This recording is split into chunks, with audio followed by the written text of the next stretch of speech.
Good morning, good afternoon, and good night. It is Spud here, and thank you for joining in for another live creator interview from the fan site Army of Darkness and Evil Dead Comics in partnership with Hounds of Gore. Our guest today is Jim Terry, the groovy interior artist for the upcoming 2025 miniseries Red Sonja versus the Army of Darkness. Before I introduce Jim, I would like to bring in my brother from another mother and co-host Jake from Hounds of Gore. G'day, Jake. Thanks for joining me as always. How you doing, bud? What's up, buddy? Not bad, not much. Well, I'm here with you. How you doing? I'm good, man. Good. What's been happening? Not a whole lot. I know last time we were interviewing Morrow, I had been working on some blank sketch comic covers, and since then I've done a few. I finished my Army of Darkness versus Reanimator Necronomicon Rising ones. So I got Ash and Mr. Herbert West. And then especially for today, I recently got a blank sketch cover for Universal Monsters The Mummy, and I banged this one out today too. So a nice like Boris Karloff original, mummy cover here.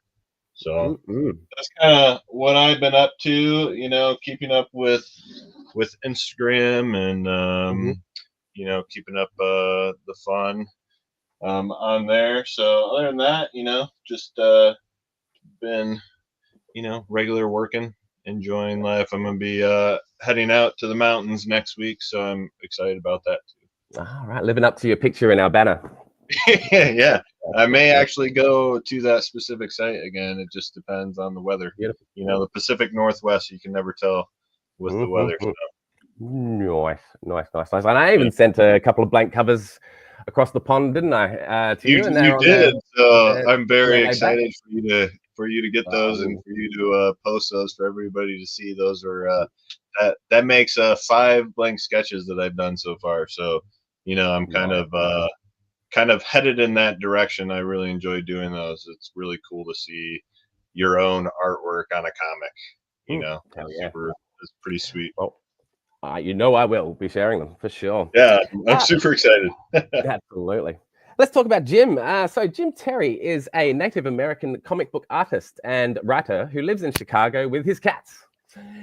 Jim has worked on Alice Cooper versus Chaos, Hack Slash, Death Stalker, West of Sundown, Sundowners, and more. Jim was the artist for the Crow series Skinning the Wolves and also contributed to the Marvel series Voices, as well as Chi-Ilf. I think I'm pronouncing that right. He has self-published numerous works and is the author of Come Home Indio, a memoir, which was a finalist for the LA Times Book Prize, as well as the Ignatz. Most recently, Jim and frequent collaborator Tim Seeley are the creative team behind Ash's latest tale, the upcoming crossover series, Red Sonja versus the Army of Darkness. Without further ado, may I please introduce Mr. Jim Terry. Hi, Jim. Hello. Thank you for joining us today, and forgive me if I missed anything there. Please tell us more. I think you said everything. I mean, really? That really sums up the entirety of who I am. I really try to do my homework. So that's pretty much what's out there. Yeah. Thank you for that summation of the stuff I've done. I've been really fortunate. I'm a huge horror buff and a huge genre fan. And, whenever Tim gets something juicy like this and he's like, hey, you want to draw Army of Darkness and, Red Sonja? And I'm like, honestly, if you had asked anybody else to do this, I would have, hunted you down and asked you why. But so I've been lucky. I've been able to do a lot of cool genre stuff, and also recently with like Come Home Indio, do more personal projects as well. I just did a project with the Newberry Library here in Chicago. It's an archival library, and I just finished a book done in conjunction based on residency I did with them. And so, you know, like balancing those two things, kind of going deep into my own story, and then having a lot of fun telling outrageously over the top genre fare like Army of Darkness or Deathstalker. Yeah, Deathstalker was pretty cool. I read the first couple issues of that too. That was Thanks. good. Yeah. Yeah, that was a blast. That was quite Well, I appreciate it, Jim. Firstly, we're going to give everybody a little quick rundown on the upcoming miniseries featuring everybody's favorite Deadite slaying bumbling hero, Ashley J. Williams, as, of course, he sends himself once again back in time, unfortunately to the wrong time. Only this time he faces Red Sonja, she-devil with a sword, and lurking in the shadows is Kulan Gath himself. What if the most dread wizard of the Hyborian age gets his hands on the Necronomicon? Well, shit, this ain't gonna be good. Yeah, that's it. Or it's gonna be really good. Yeah. It'd be great. And, Jake and I have both had a chance to read issue 1, and we both loved it. Before we continue, I just want to share some unlettered pages from the first issue. So here we see Sonja proving her worth as a sellsword. Very cute. Yeah. And there's Ash being sent to the wrong time again. Yeah, it was great to, even just for a moment, to draw Deadite Ash. Yeah. For sure. Yeah, yes, the evil Ash. Yep. Yeah. Fantastic. The different eras and that's almost the cover, isn't it? That would have made a good cover, in my opinion. Thank you. Yeah, that's page 1. That's page 1. Mm-hmm. Yeah, that's nice. Mm-hmm. Well, I'll drop that. Well, I know we definitely have some questions for you. I think first and foremost, I know you said you're a horror buff, and I was kind of thinking of some questions to ask you, and I think, you know, one of the main ones is, you know, where'd your love for horror begin? What kind of started it all? Yeah, I think that probably the easiest answer would be, there's this there used to be a lot of grindhouse theaters here in Chicago, and when I was a kid, my dad used to take us to one that at 9 o'clock would show either Mexican westerns or like Shaw Brothers style martial arts movies. Oh, nice. And so he would take us to check that out, and that was always a huge thrill. But one night we showed up early, and I watched, I must have been 7, maybe 8, and I watched the last 45 minutes of Halloween. And maybe half hour of Halloween, whatever it was. It scared me so much that I was literally convinced I was going to die in the seat, like that.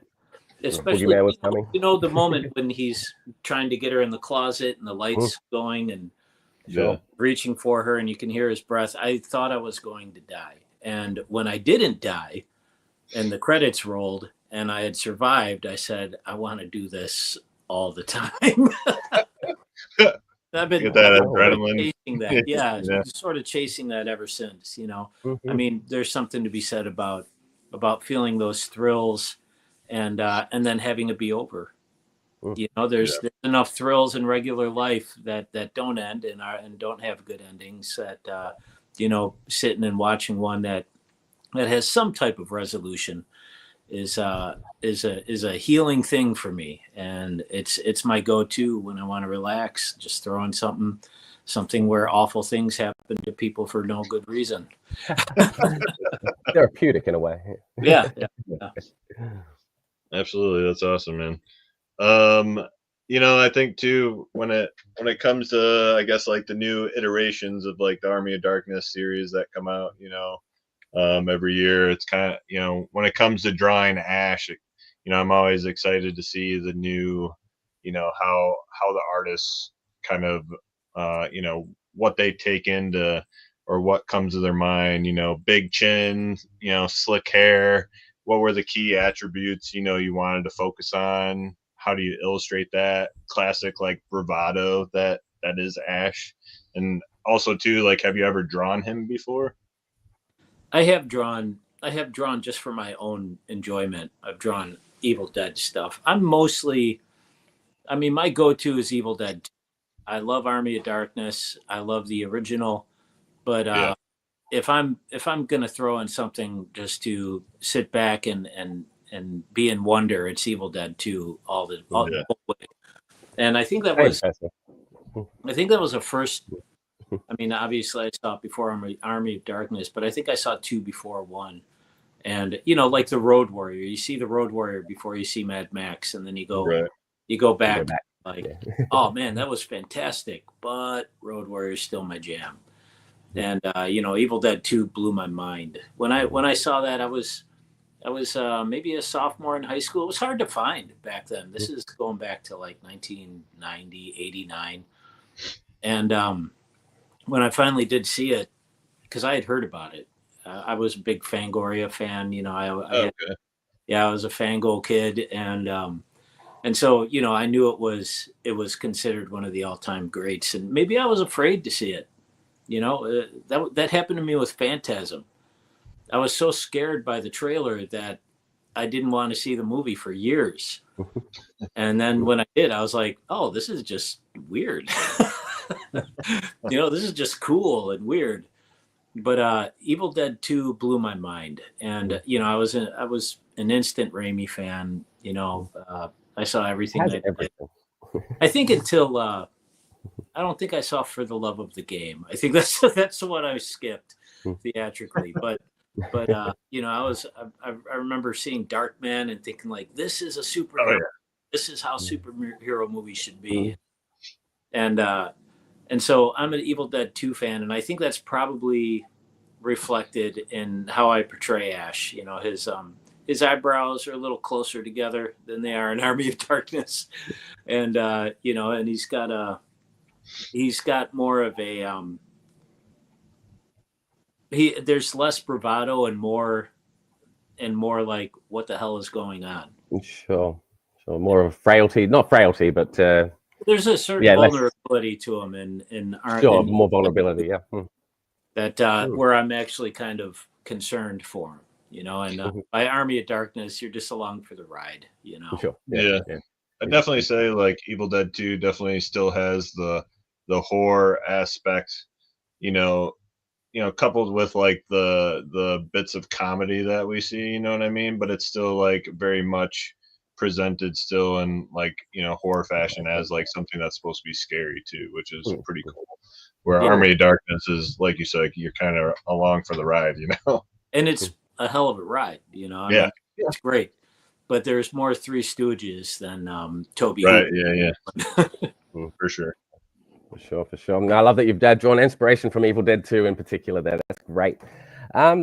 Tim Seeley, tell us about how you first met Tim Seeley, the writer for the new series, and began working with him. When did you first start working with him? Well, I've known Tim for a long time now. We're both Chicago folks, and you know, I met him at a local drink and draw here in Chicago, and we hit it off. We're both big horror fans, and you know, I had done the Crow book at that point, and he was interested in working with me. So I think I did a project for him for a Dark Horse book that he was putting together. It was a one-shot, and I did 12 pages for him. And, you know, I think it was kind of an audition, you know, can this guy get his pages done on time type of deal. Sure. And thankfully, you know, I have a fairly decent work ethic, and I, you know, I was able to get it done and readable. And so I think the first big project we worked on was Sundowners after that. Yeah. And that was also for Dark Horse. And we've been working together off and on ever since then. And I think whenever there's something that feels like the early 80s, that's when Tim taps me for for that sensibility, that sort of VHS era aesthetic. Yeah.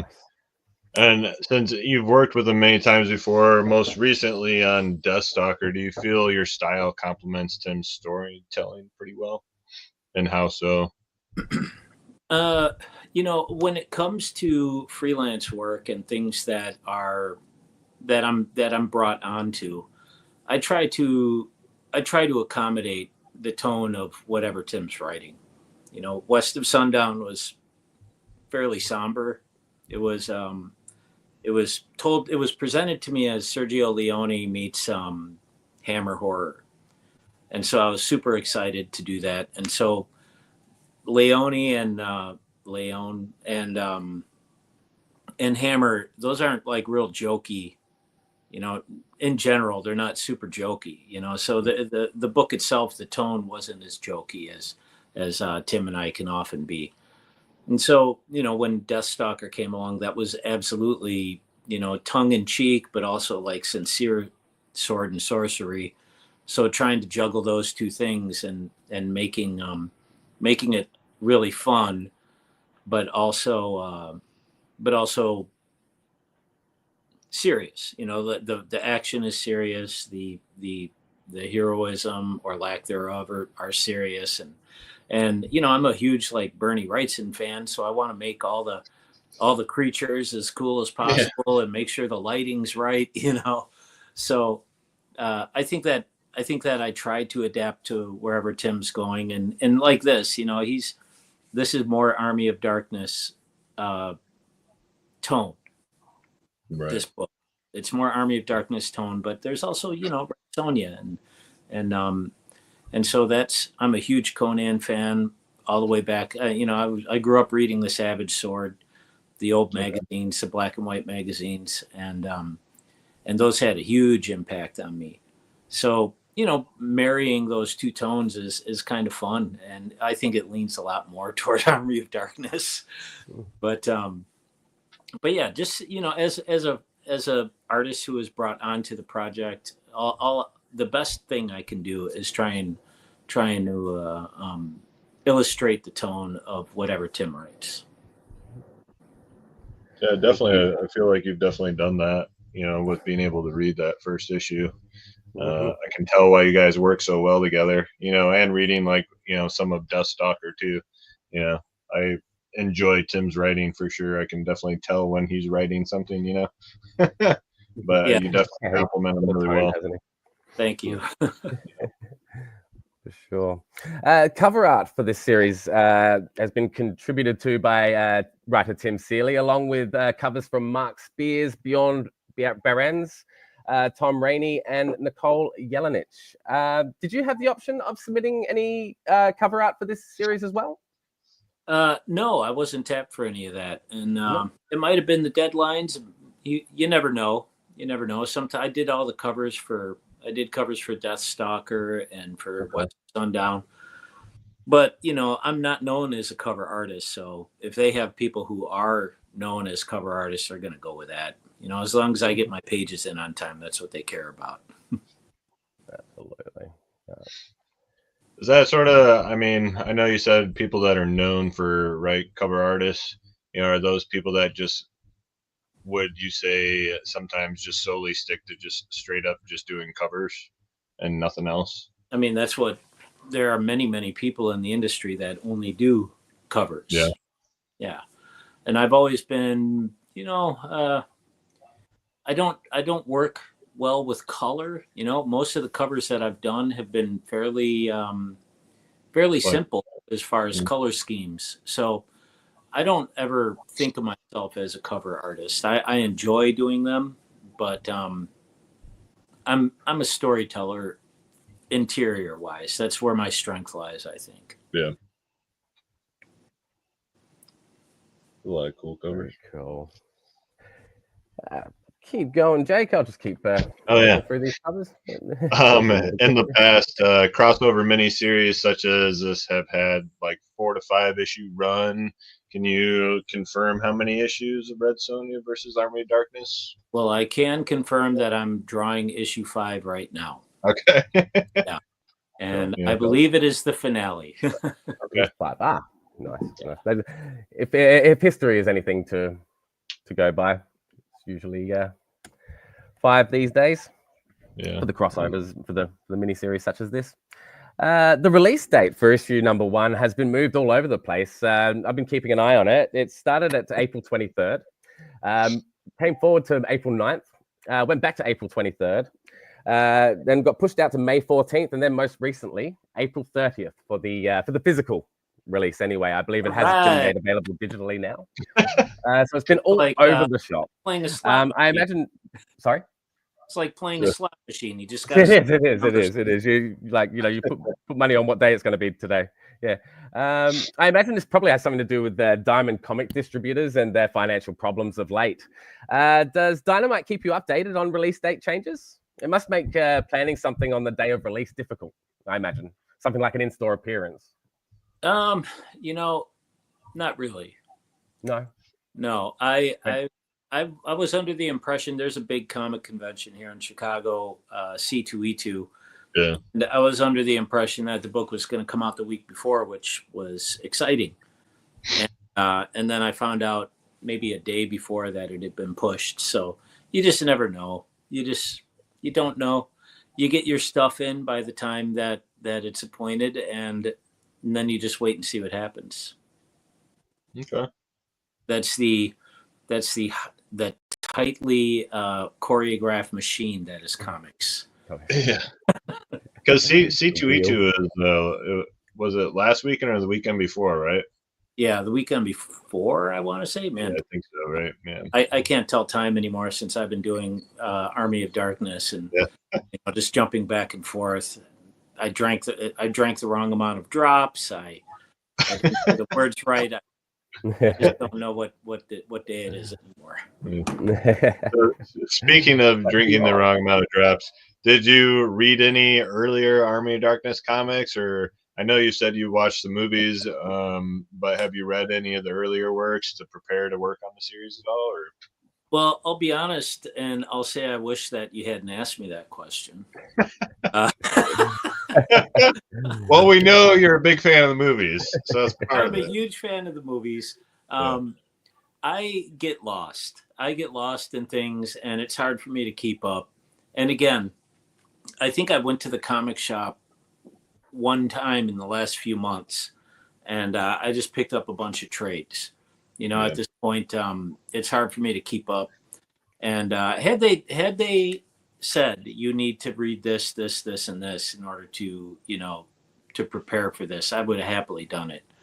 But as it is, I just got myself some Sergio Topi books, and the new Richard Corbin Den books are coming out, and I find myself reading backwards more often than what's coming out on a monthly basis.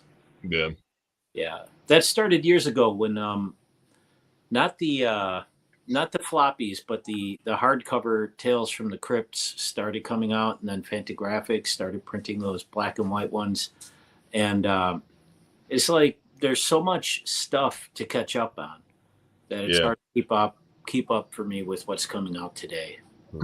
Yeah, my to be read list continues to grow. Yeah. And then I'm like, all right, I got through all of my monthly stuff. Now I need to. I'm going through Nightbreed right now, and it's like, and I recently just caught up on or finished Big Trouble in Little China, so it's kind of like, and then I go back to the Eric Powell and Brian Chirillo one. Yeah, I believe so. Yeah, it's like 25 issues, I think. But yeah, man, it's just like it's never ending. You know what I mean? So yeah, I get caught up in it a little bit too. I think I remember reading like the Barack Obama Army of Darkness, and I was like, yeah. Obama, yeah. I was like, maybe I'll take a little break, and but I'm happy. Like I said, that movie literally changed how I looked at art in general. Evil Dead 2, the eyeball flying through the air, and then the POV going right at her head. Yeah, that changed. I was drawing comics back then, and suddenly, what Raimi took as like, oh, this is comic book stuff, I took and said, I'm going to draw this movie stuff in my comics. You know, so all of a sudden there's Dutch angles everywhere, and hyper extreme close-ups, and yeah. I actually try to emulate the shaky cam, the Ramo cam. What did they call it? Ramo cam. Yeah. Yeah, I actually try to emulate that in brilliant. I love when artists do that. issues. Yeah. We'll see how it turns out. I have leaves blowing in the sides of the panel, and Beautiful. Well, as far as connecting to other series is concerned, I don't think there is much of a. It seems to be quite standalone as far as Army of Darkness is concerned. So, well, doesn't really seem to be linked to other stories. When Tim gave me the script, it's almost like after the movie. You know, all of the lore that is accumulated since then. I don't see a lot of. I don't see any references to it. So. Yeah. Otherwise, half of the like, hey, comic series. Give me some stuff, baby. Give me some stuff. There's more Red Sonja back lore, I think, than yeah. Cool. I was going to ask you about your if your artwork for the series was complete, but you've touched on that, saying that you're about to submit issue 5. Was that right? Yep. Working on it currently. Working issue 5. Yeah, that's right. Cool. So we'll skip that then. Jake. So that kind of brings us to the next question about the process of meeting Dynamite's monthly deadlines and any licensing guidelines that you had to follow. Or kind of, what's there's some minor things. The deadlines is what it is. You know, if you're working in comics, you understand that the deadline is a deadline. And so I don't think that I had a unfortunate, thing with my family where I missed the deadline this week, or this last issue, but we were so far ahead that it was inconsequential. So, deadlines are important to me. I don't know how important they are to anybody else, but they're important to me, and I try to get it done on time. And as far as like licensing, I think I was drawing Ash a little old. I was drawing Ash versus our Evil Dead, the TV series. I was drawing him more, and they were like, maybe don't age him up so much, because I gave him a little pop belly, and and his hair was grayer, and he had more lines in his face, and they're like, think a little more Army of Darkness. And so once I got that was easy enough to follow. And so that was literally.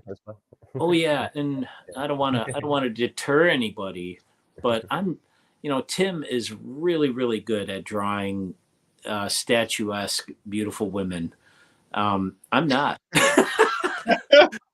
So I've had to redraw Red Sonja a couple times to make her a little more pleasing to the eye, rather than in my road warrior mentality. Everybody, this is what a warrior looks like, and make her a little, soften her up a little bit. So those were the only two sort of licensing things that I had to roll with. That's not bad. In other words, don't make them old or nasty, so. Right. They want to prime, I think.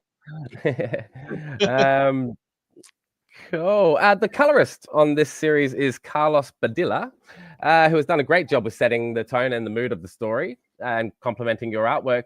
Do you have much say with the colors used? Or is this determined by Carlos or the colorist? Well, the color palette, I think, in the first couple issues, I had some adjustments, like the color of a jacket, I think.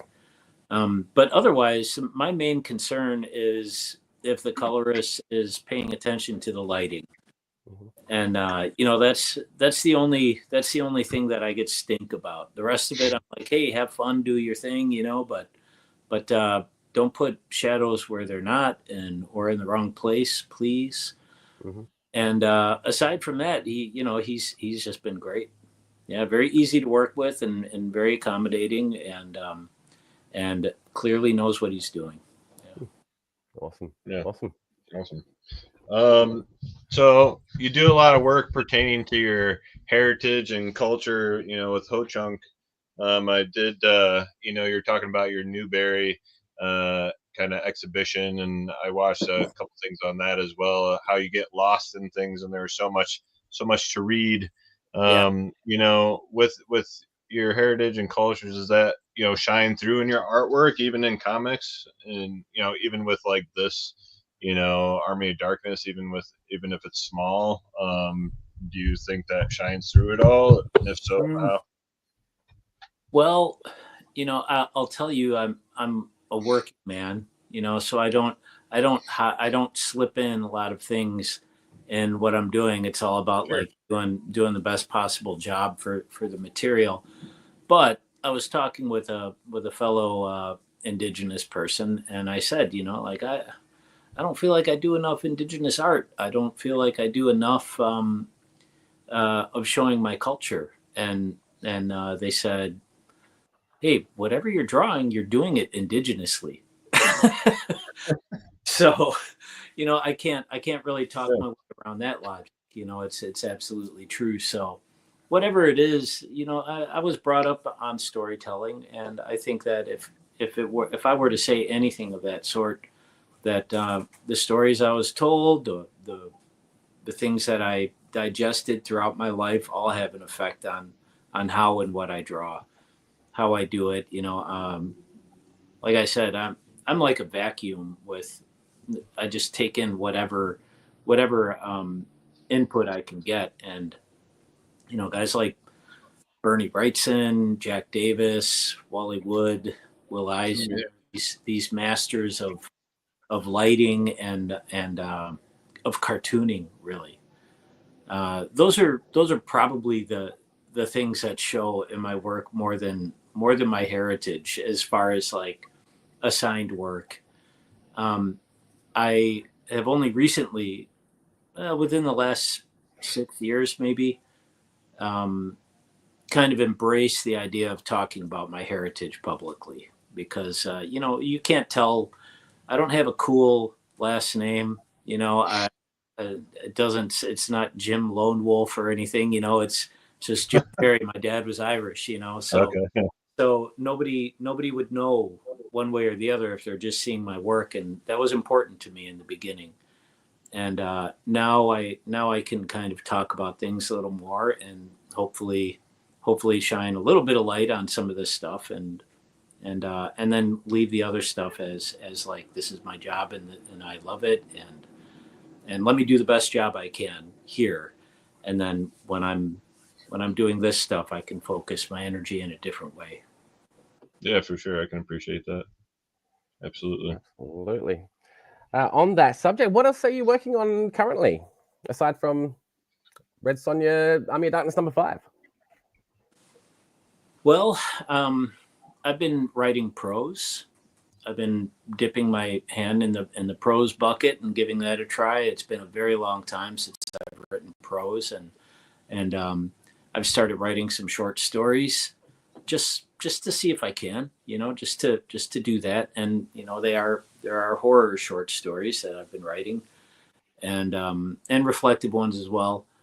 And book that I did with the Newberry paper cuts, I'm looking to expand, to bring that to a publisher, because right now it's only available through the Newberry or through my website.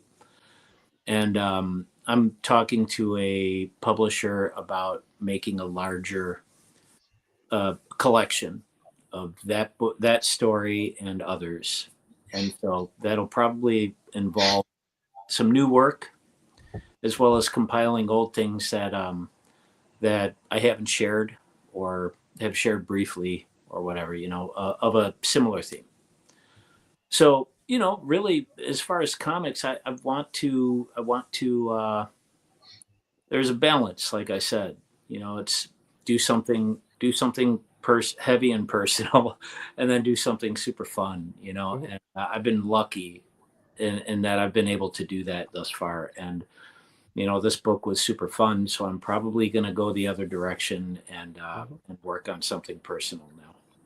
Awesome. Please share the link to the story that you wrote with me, so I can share it on our page. They're not.